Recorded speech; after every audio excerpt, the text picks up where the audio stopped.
Hi, good morning. So, I am using juicer for my cassava.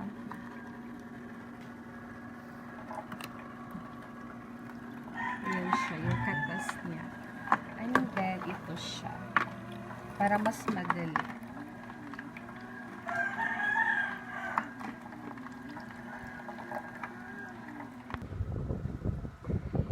Hi everyone, so today's video I'm going to cook or I'm going to make cassava cake.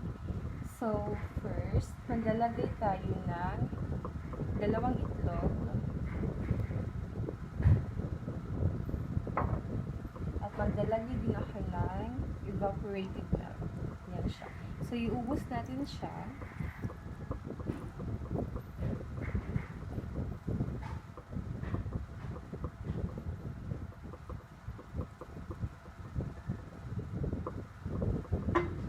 Maglalagay din ako ng Nestle cream.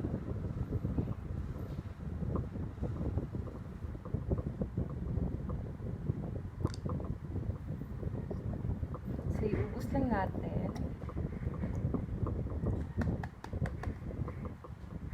At pagkatapos, maglalagay tayo ng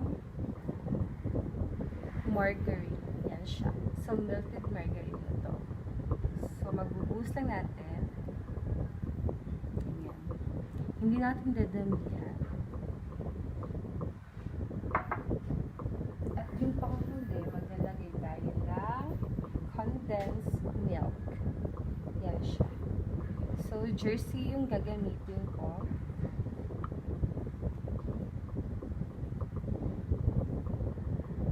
Bali, iubos nyo lang. At depende din sa inyo kung gaano katamis. So, yan siya.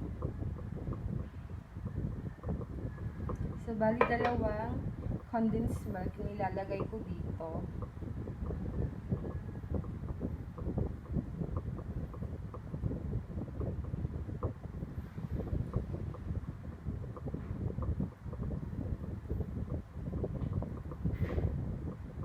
Yan siya.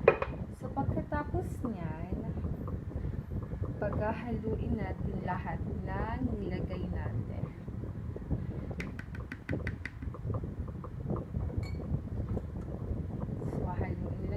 Siya.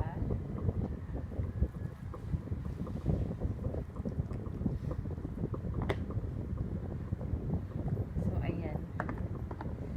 Ganito yung magiging itsura. So, ayan. At pwede nyo din dagdagan ng asukal. Depende sa inyo po. Gusto nyo talaga yung sobrang tamis. Pero ako, sakto lang yung gusto ko. Haluin ng maigi.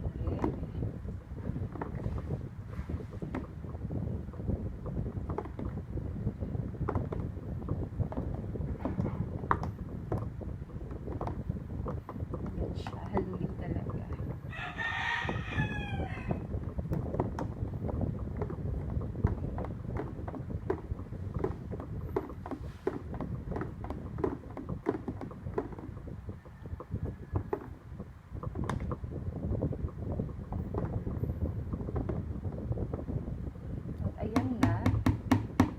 Ready na yung cassava mixture natin.